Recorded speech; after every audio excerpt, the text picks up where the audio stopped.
আমি আমার ইশারাটা বুঝবে না। ওকে, সবে বরাত এবং ভ্যালেন্টাইন ডে, তারপরও আমরা একটা পিকনিক মোডে আছি মেহেরপুর জেলা কমিউনিটি ক্লাবের সুজনে।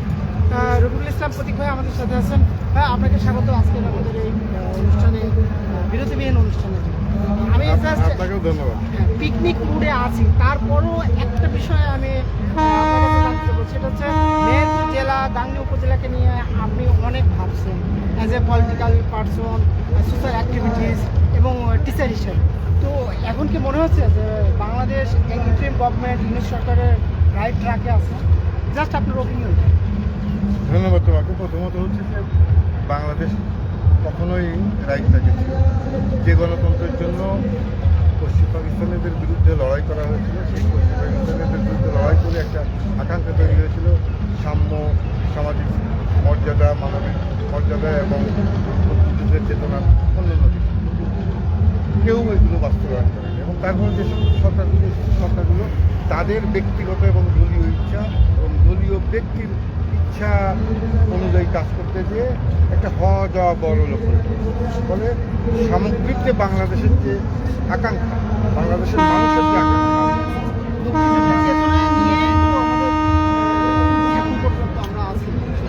মুক্তিযুদ্ধের চেতনাটাকে যেভাবে ধারণ করা দরকার সেই ধারণটা আমরা কেউই করতে পারি। গত 16টা বছর প্রধানমন্ত্রী শেখ হাসিনা আওয়ামী লীগ করতে পারে, 16 বছর তো আওয়ামী লীগ করেই না। বঙ্গবন্ধুর সময়ও সেই মূল চেতনাতেই বাস্তবায়ন। এটা অনেক একটা আলোচনার বিষয়, আমি এটা বাদ দিলাম। নেক্সট টাইম আপনার সাথে একটা সেশন করা যাবে।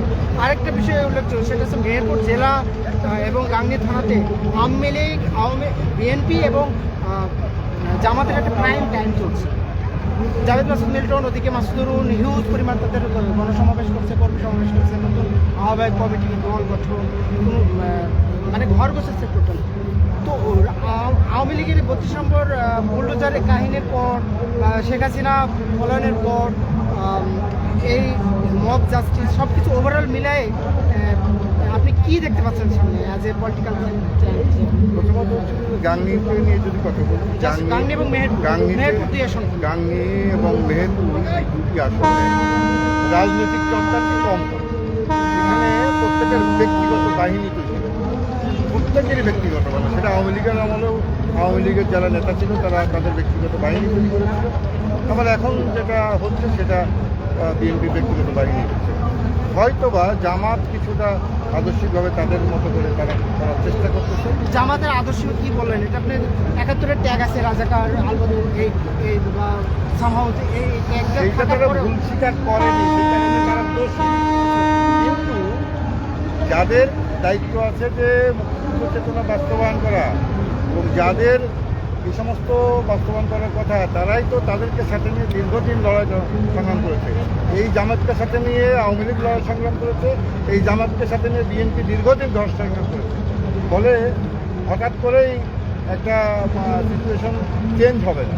হ্যাঁ, এটাও আরেকটা বিস্তারিত আলোচনার বিষয়, জামাতকে আপনার জায়েজ করবেন কিনা সেটা আমি উজ্জ্ব রাখলাম। আরেকটা বিষয় বলি, সেটা হচ্ছে আওয়ামী লীগকে কি রিফর্ম হয়ে উঠে আসার বা নির্বাচনে পার্টিসিপেট করার কোনো কি ইয়ে আছে লোকাল জায়গা থেকে? মেহেরপুর বা সারা বাংলাদেশ বা শেখ হাসিনা বা শেখ ব্লাডেড কেউ মুক্তিযুদ্ধের চেতনা নিয়ে আওয়ামী লীগকে কি বাংলাদেশের জনগণ কি চায়? কি মনে হচ্ছে? একটা হচ্ছে সবাই তো গর্তে চলে গেছে বা ব্যাক স্টেপে গেছে। যে মুক্তিযুদ্ধের চেতনাটাকে যে ধারণ করে, যে মানুষগুলো ধারণ করে, তারা কিন্তু অধিকাংশই আওয়ামী লীগ করে। 2-4 জন করলেও তারা ওই পিছনের ব্যাক বেঞ্চে বসে থাকে। আর যারা ধারণ করে এই এই এই বাংলাদেশের বামপন্থীরা যারা ধারণ করে, তারা সেইভাবে সামনে আসতে পারেন। আর গণজাগরণ মঞ্চ তো বিএনপির প্রেসক্রিপশনে কিছু কাজ করছে, মানে জোনায়েদ সাকিব গণসংহতি আন্দোলন, সিপিবি বা ওয়ার্কার্স পার্টি, এটা ব্যাপক অর্থে যে মুক্তিযুদ্ধের চেতনা বাস্তবায়নের জন্য যথেষ্ট একটি সাম্য প্রতিষ্ঠার জন্য অনেক লড়াই সংগ্রাম করতে হবে, গণতন্ত্র প্রতিষ্ঠা করতে হবে, তারপরে অনেক দূর এগিয়ে তারপরে সাম্য প্রতিষ্ঠা হবে।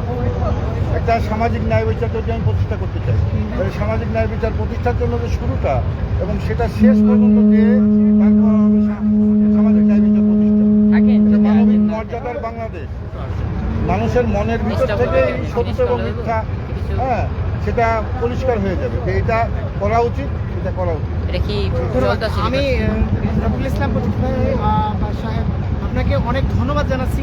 আমি 3টা প্রশ্ন নিয়ে আপনার সাথে কথা বললাম, জাস্ট এটা ইন্ট্রো দিয়ে রাখলাম, পরবর্তীতে একটা সেশন আমরা আসবো।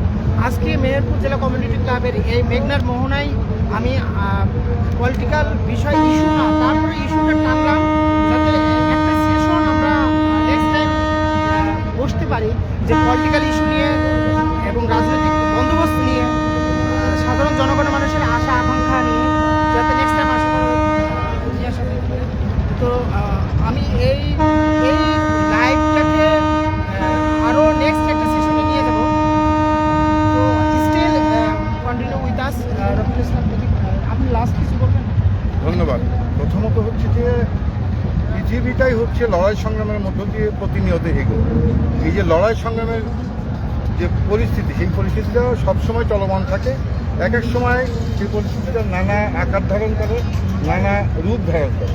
এখনও লড়াই চলছে এবং এই লড়াই চলতে চলতে চলতে চলতে প্রকৃত অর্থে এই দেশের মানুষ যখন দেশপ্রেমী হয়ে উঠবে, তখন এই বাংলাদেশের যে সোনার বাংলাদেশ। সোনার বাংলাদেশ। থ্যাংক ধন্যবাদ ইউ, সবাইকে। Thank you, stay with us.